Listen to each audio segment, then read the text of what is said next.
If you went to the grocery store to get some milk and don't do like my dad did, he didn't come back. Oh. That's deep, I'm sorry. Trauma dump. A little trauma dump there. This is a grown man who's got a wife and a girlfriend and maybe another side piece. Hold up. If you were to start out riding today, you've never done this before, don't go to Harley, don't go to a Ducati, definitely. Not even Honda. Triumph would be the bike you want to start out.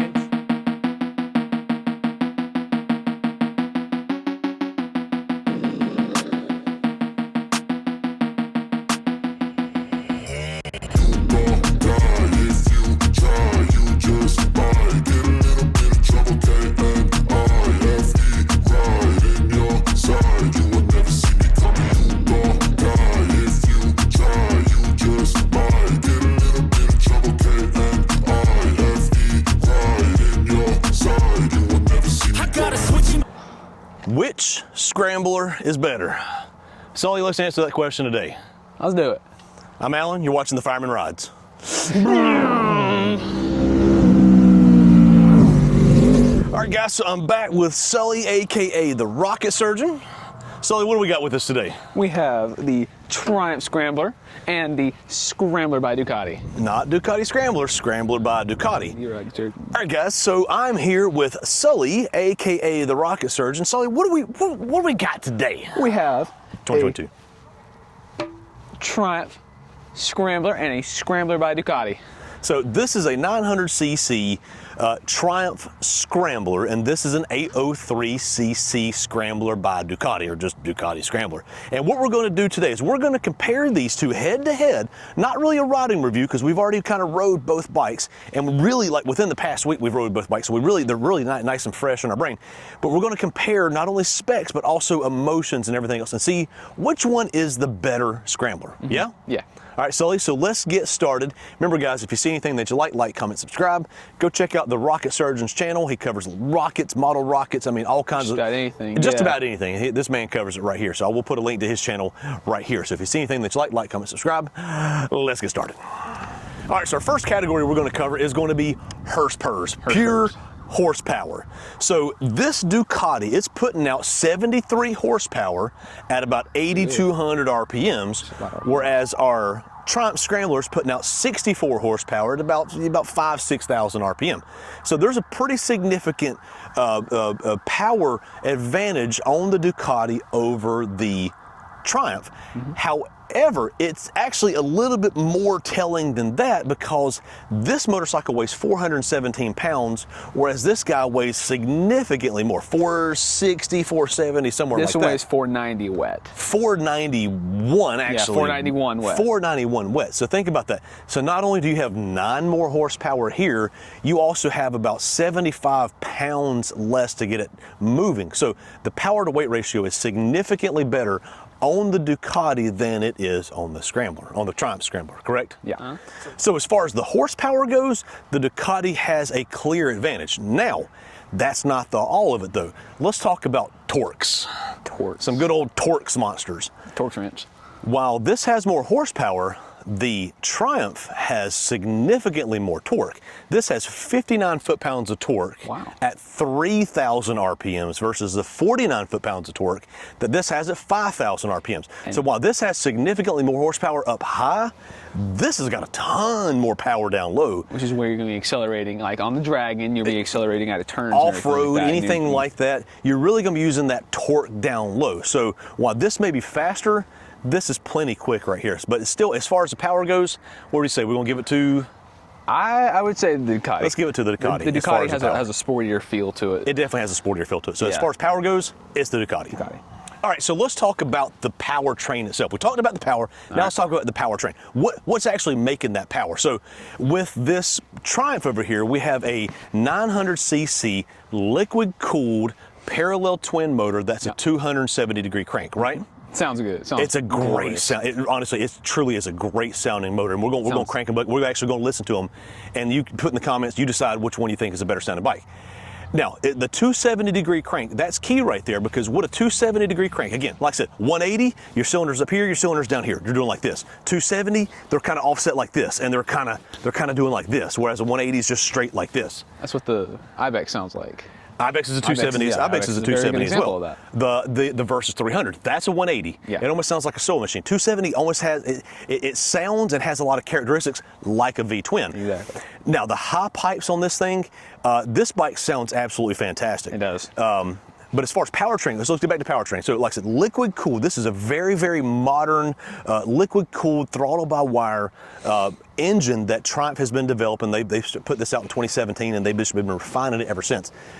Your Ducati here, this is 803cc air-cooled L-twin, L for love, right? L for love. L for love. L for love. L for love. That Ducati's been putting out this exact motor since 2003, and variations of this motor since the 70s. So as far as power, yes, it makes more power here, but as far as refined powertrain, transmission, everything else, I'll say it's going to have to go to the Triumph. Sully? I agree. I agree. Okay. I definitely agree. Okay. This one has a much better sound to it, and even like watching you ride today, I could definitely tell you felt better on this one because of the powertrain itself. Yeah, it's a much smoother. Now, yeah. Nothing against the powertrain on this Ducati. This is a very nice powertrain. I was thoroughly impressed with how smooth this was, how good the fueling was to be a Ducati, and how little vibrations it had. We were ripping down side roads going 75, 80 miles an hour in fourth gear, just screaming. No, we were screaming at complete legal speeds. Never once passed the speed limit. And the Ducati was very, very smooth and refined. So I was actually very impressed. But as far as overall powertrain, I'm gonna give it to the Triumph. Yeah. Let's talk about performance. So performance, that really ties in. It ties in horsepower, but it also ties in weight. Yes. So as far as power-wise, the Ducati makes more power. As far as weight-wise, it's got 75 less pounds that it's pushing around than that Triumph right over there. Beast. And performance really kind of ties in how the suspension works as well, how the whole package works together. It's going to be the Ducati by a long shot. Yeah. This bike right here is a hoot to ride. Nothing against the Triumph. As far as back roads and everything, this Ducati right here is an absolute blast to ride. And I think as far as in the performance category, it's a whole different level. The Ducati's got it by a long shot over the Triumph. So that one seems more like just like a naked bike. I feel like that one could be compared to the... Like a naked hooligan, really. No, not quite. You're not a hooligan? No, I was going to compare it more to the... what's it called? The Tuonos. Okay, it's a sportier naked bike. It's a sporty naked bike, almost like an Aprilia Tuono or SV650. Okay, that's a pretty fair comparison. SV650 is actually a really good comparison. It is. So as far as performance goes, it's going to be the Ducati. Yeah. All right, so let's talk about the suspension / ride. I'll start with the Triumph. The Triumph it's kind of hampered by old technology. Yeah. And what I mean by that, now it does have cartridges in the forks. I would say a better term for that would be hampered by nostalgia. That's really good. It's hampered by nostalgia. Triumph wanted to stick with that modern classic so bad that they gave it the old-fashioned twin rear shocks on there. And not only did they give it twin rear shocks, they gave it some pretty crappy twin rear shocks. Those rear shocks really kind of hold that bike back. Now, if you want to upgrade that suspension, get you some Öhlins instead of twin Öhlins in the back, some Öhlins cartridges in the fork, you're gonna have some really good suspension there. Yeah.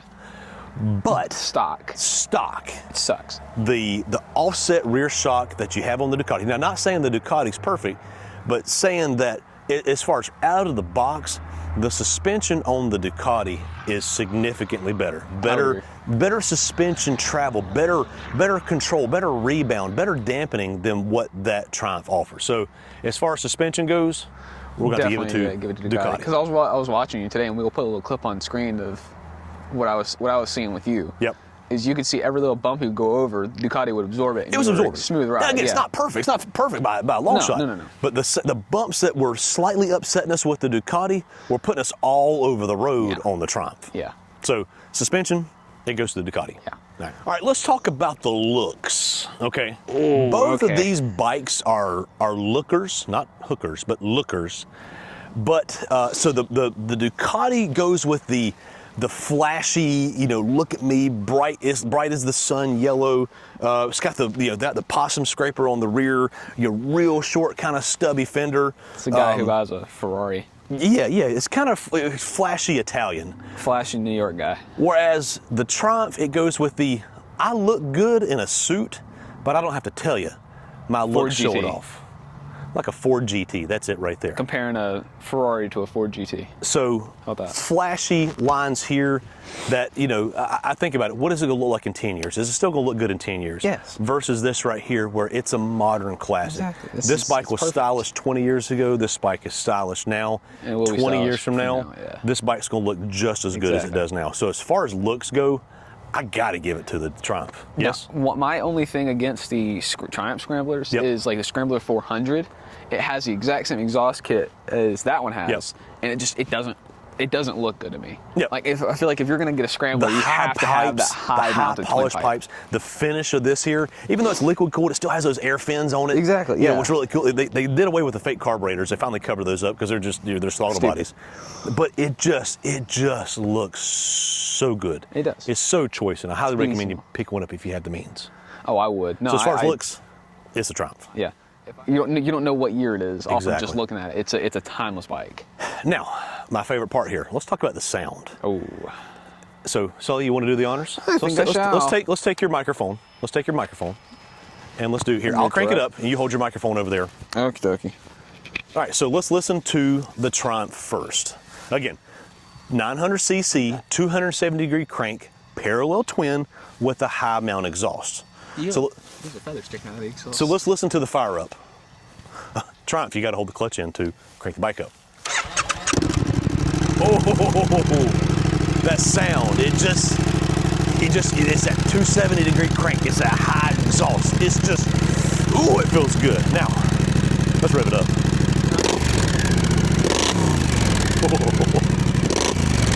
Oh my gosh, that sounds so good. All right. Now, let's go to the Ducatista. Now listen, she gonna sound good now. It's not gonna sound as good as that. Not as good as that. No. All right, ready? Yeah, go for it. Oh, bring gear. Stupid. Now that sounds pretty good too. Again, 803cc, air-cooled L for love V twin. So it's got a good sound to it. Nice lumpy idle, everything else. Let's hear what it sounds like when we rev it up. That sounds pretty good too, Bear. Now, my comment on that is you don't have the aggressive like pop of this one. Because like, listen to it. Listen, I'm just gonna do this, okay? Let's do it again. All right, again, so Sully, this is round 2 of it, right? Go for it.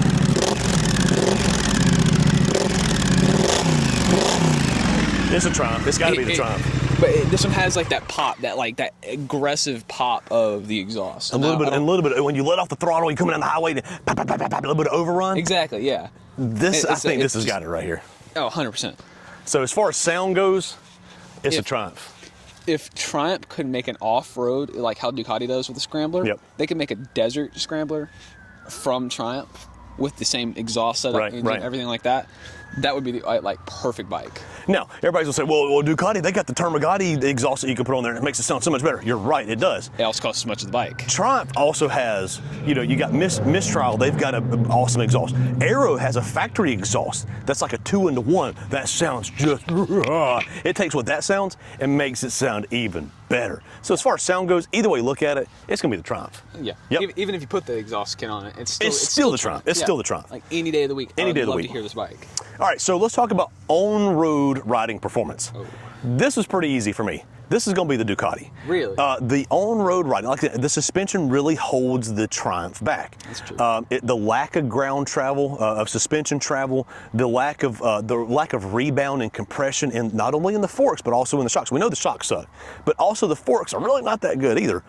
I think just the ride, the compliance, the Ducati handled it a lot better on the spirited roads, but then also just on the back roads of riding to get to the spirited roads. Exactly, like we did today. It was a real choppy road. This Highway 49 over here is a real choppy road, and riding that on the Triumph, I mean, it's just beating the absolute snot out of me, whereas it's still rough on the Ducati, but it's a lot smoother and a lot more compliant than what it was on the Triumph.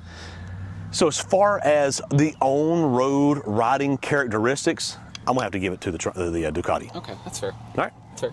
Now, the other side of that is the off-road. That's where it changes up here. Now, neither one of these bikes are off-road bikes by a long shot. And even, and now the Ducati here has the Pirelli Angel GT tires, which is a very, very nice street tire, and they did really well. But even if it had the Pirelli MT60s, which it comes with as kind of like a 80-20 kind of flat tracker style tire, even if it came with those, I still think the Triumph did better in the off-road riding than what the Ducati did. Now, that being said, there is something to the fact that the Ducati weighs 75 pounds less than what the Triumph does. So, you know, do a little bit of suspension work to both of them, put the same 80-20, 50-50 tires, put a TKC 70 or even a Shinko 804, 805, and they would both really look good. They would benefit from the looks, but I really think the Ducati would do well off-road. I think so. But still, overall, this one seems too heavy to take off. It's really heavy, and you saw in the video. If you go back and look at the video the comprehensive review I did of the Triumph, I was sinking in some mud, and it was a greasy, muddy road, but the thing was just plowing through it because it weighed so much. Exactly. I'm not taking the Ducati down that same road right now, so I really don't know how it would act, but you'd have to think 75 pounds less. That's the difference. Yeah, I mean, you have a third grader less of weight on the Ducati than you do on the Is our unit of measurement now? That's third grader? You got a labradoodle less weight on the Ducati than you do on the Triumph. You got a labradoodle less weight on the Ducati than you do on the Triumph. So maybe it would be off-road. Honestly, let's give that let's call that one a draw, just simply because you don't really know how the Ducati would do because we don't have the tires for it, and we're not going to put the tires on it because it's not our motorcycle. We know how the Triumph did, and you know, again, I think they would probably do about equal. I've seen plenty of videos. Was it Moto Geo?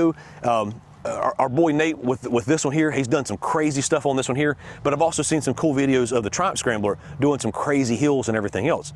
We do know that the fender really held us back off-road because it's like a quarter inch off the tire. And on-road, that's fine. Off-road, that really kind of screwed us up. Plus, the fender doesn't go down nearly as far as the back, and we were starting to overheat the bike because we were caking up the radiator.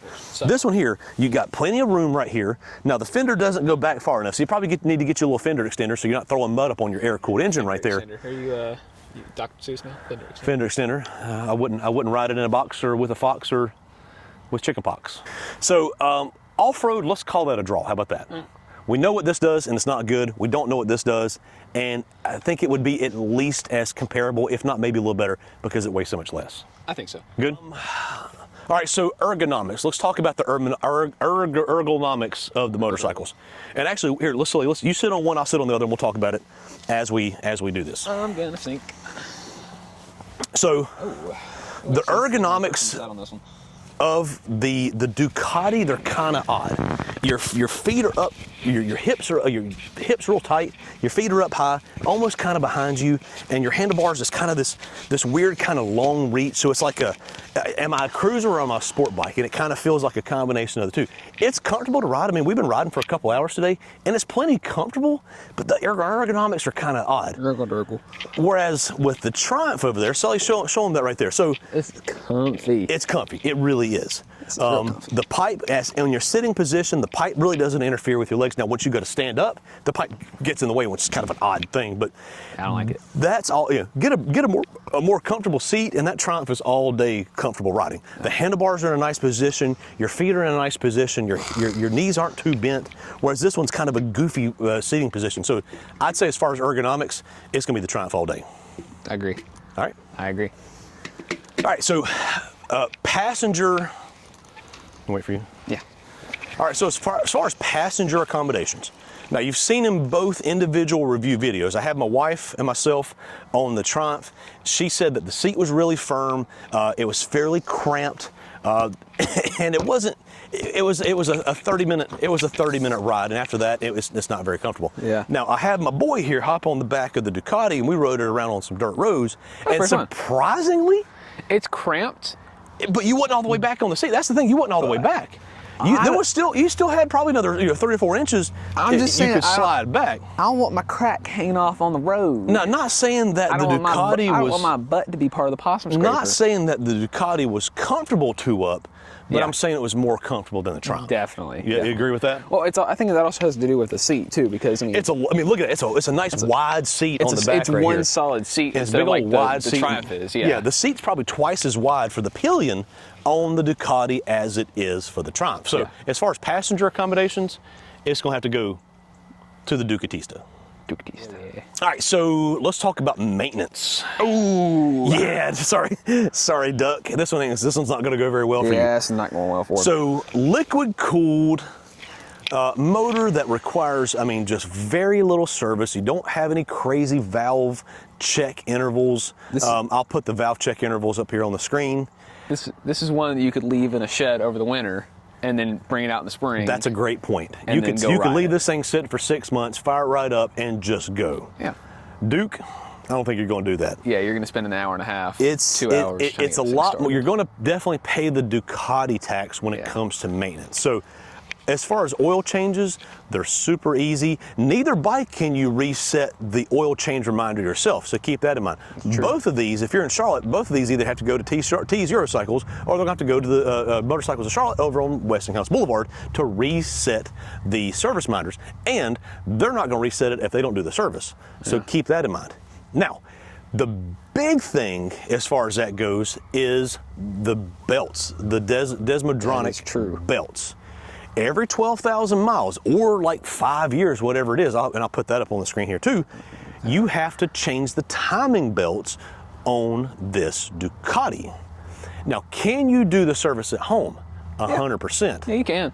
You can't reset the service lights without taking it to the dealer, and the dealer won't reset the lights unless they do the service themselves. And that service is upwards of $1,000, if not more than that some places.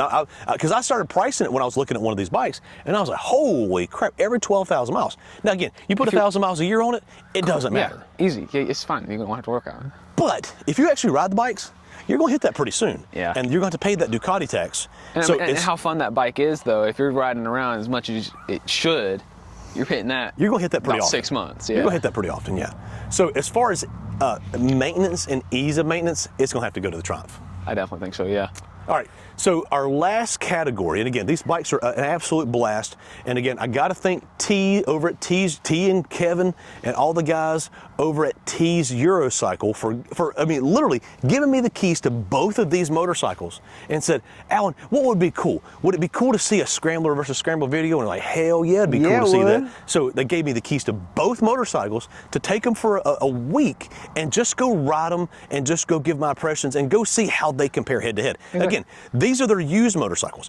T's Eurocycles, they're known for their Aprilias and they're known for their Moto Guzzis and their Vespas in the new motorcycles. They're actually the only dealer in North and South Carolina that carries all three of those brands, all three Piaggio brands new.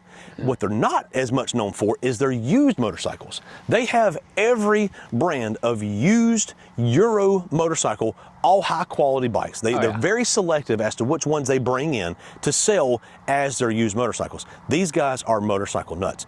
Come check out their inventory of used motorcycles. Come check out their new bikes. Come check out their store. They got a freaking plane hanging from the ceiling upside down. They got two planes hanging from the ceiling up there. They got a wall of like old motorcycles. It's almost like a museum when you walk in there. So again, not a tangent here, but thank those guys. It's like mini wheels through time. It really is like a mini wheels through time.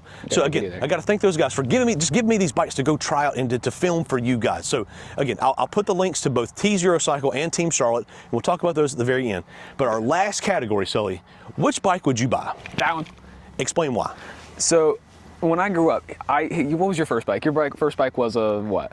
Very first bike was it was a Honda Shadow. Oh, but cool. one of the first, the first bike I remember was a Bonneville. It was a 2010 white Triumph Bonneville. Exactly. And I wish I still had that motorcycle. Yeah, me too. And I feel like since I grew up around Triumphs, and because you've had quite a few Triumphs, Quite a few Triumphs. Yeah. I don't have enough fingers to count the number of Triumphs I've had. Exactly. So we've had so many Triumphs. Probably a quarter of all the bikes we've ever had have been Triumph. Tigers and Bonnevilles and everything. And Daytonas, yeah. Yeah, street triples, speed triple. Tigers and Bonnevilles and Daytonas. Oh my. So yeah, we've had a ton of Triumphs. I love the Triumph brand. There's just something about the brand from Hinckley that just tickles me. What? Hey, how you doing? That's talking about being tickled. Think okay. about Triumph. All right, so explain yourself. So since I grew up around this bike, I felt comfortable learning everything about these bikes and like all their little quirks and everything like that, which there's not really any. There's not really any quirks, yeah. It's just a great bike all around, and it's just something I feel like if you were to start out riding today, you've never done this before, don't go to Harley, don't go to a Ducati, definitely, not even Honda.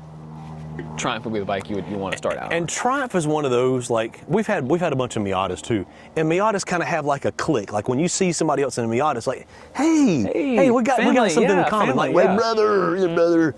Motorcycles have that, but Triumphs have their own kind of like separate little sub click of like, you got style, you got class. Mm-hmm. You know, you're riding a Triumph. I like you. You know, you probably smoke unfiltered cigarettes. I don't know, just throwing that in there. That's Indian. All right, so you would pick it based off of a nostalgia, but the nostalgia factor, definitely this one. Is it more nostalgic, but is it a better bike? Yeah. I think it's a better bike. I think it's nostalgia, but it's also the fact that it's just overall a better bike. I think it's just a better bike. That one still has a digital screen and everything. This one has like partial digital, but it still has analog. So like I feel like that's kind of a selling point for a lot of people. Now the new model years went to the TFT. So with this still doesn't have it. This does have a TFT in the newer year. So I wouldn't use that. But as far as like, but there's still people that love that feel of having. Yes, I agree. The nostalgic feel of having like bars, this is like the jacket, perfect blend of modern technology while still feeling old and nostalgic. Classic. It's classic, is what it is. So again, for the Ducati, it's a fun bike. We've had an absolute blast out here ripping this thing today, these last couple of days. Riding it. Would it be fun as a like weekend bike? Yeah. Heck yeah. For one weekend. After that, it's just like I gotta disagree with you. I think it would still be fun, but it doesn't incite the emotions that this does. That does right there. And because like I feel like I remember 2 or 3 times now that we've had Bonneville's. Yep. And they're the most fun, easygoing bikes you're ever gonna ride. If you went to the grocery store to get some milk and don't do like my dad did, he didn't come back. Oh. That's deep. I'm sorry. Trauma dump. A little trauma dump there. If you go to the store and you turn around, which bike are you going to turn around to look back at and say like, damn, look at that right there? It's not this one. Yeah, it's not that. It's not this yellow Ducati. My thing about the Ducati is it like looking at it from the front, maybe from the side. I don't know if I'm the only one that sees this. It kind of looks like just a Grom on steroids. That's fair. You see that too? Whereas the Triumph, this is a man. This is a grown man. But it's just he's got a beard. He's got chest hair. But you know what? He's refined. Chest hair and I can grow a beard, but that doesn't mean this is a teenager that reads Mad Magazine, and there's no such thing as Mad Magazine anymore. Not anymore. This is a grown man who's got a wife and a girlfriend and maybe another side piece. Hold up. This is refined right here. This is. Well, you got a beard, chest hair, and a wife. Anything else you're not telling me? Trauma dump. I ain't trauma dump. That's just. Forgive me, Father, for I have sinned. So, all right, guys. So we're going again. You ask me, it's gonna be the Triumph. This was a lot of fun. Don't get me wrong. This was a lot of fun. That's a better bike. Yeah. It's a better looking bike. It may not be as fast. It may not be as good on the road, but overall, and the looks. Oh my, oof! It's the Triumph right there. It's bellissimo, even though it's Italian. Yeah. What do you say? What do you say in English? How do you say beautiful in English? Beautiful. Beautiful, I think. How do you say beautiful in Sharon, South Carolina? Beautiful. Ooh, girl. Why don't we go ask? Yeah, there's a couple people around. So we both choose the Triumph. Again, nothing against this Ducati. This Ducati performed very well, better than I thought it was going to. But overall, I think we both got it's unanimous. I think it's so, yeah. the Triumph. Yeah. Yeah? Yeah. All right, cool. All right. So guys, again, thank you for watching. Again, go back and watch the 2 full reviews. We got almost an hour on each motorcycle. Yeah. Full review going over every single thing about the bikes. And like I said, as far as a head-to-head, it's the Triumph. Again, T's Eurocycle, Freedom Drive, Charlotte, North Carolina.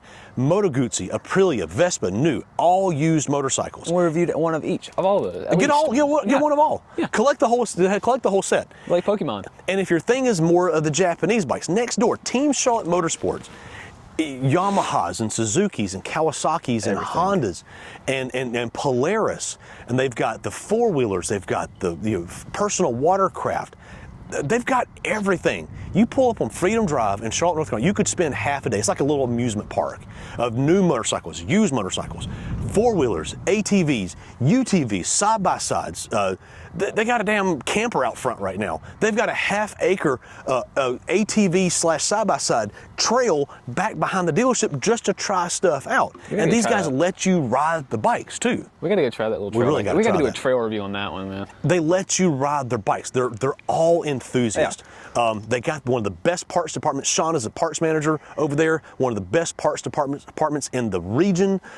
They've got a great service department. Reggie runs the service department over there. Like I said, new bikes, used bikes, Euro bikes, anything you can think of, you can find it on Freedom Drive. 2 wheels, 4 wheels, and even no wheels at all. So thank you guys for watching. If you see anything that you like, comment, subscribe. Subscriptions are the absolute ultimate compliment. Share the video. If you have a buddy who'd be interested in this, share this video with them and like and comment on it. If you think we're on point, if we think we're wrong, think we're just absolutely nuts, let us know. Or throw some trauma dump in there too. If you have some repressed childhood memories that you need to get out, throw those in the comments too. Let's talk it out. Lay on the couch, we'll talk about it. So you got anything you want to add? We're going to do a compilation eventually if somebody actually does that. Yeah, it's not going to be very good.